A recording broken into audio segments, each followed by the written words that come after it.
घट पे चल के आज चारों धाम आए हैं। बजाओ ढोल स्वागत में, मेरे घर राम आए हैं। कथा शबरी की जैसे जुड़ गई मेरी कहानी से।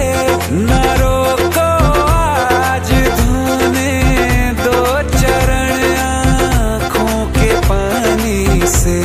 बहुत खुश हैं मेरे आंसू के प्रभु के काम आए।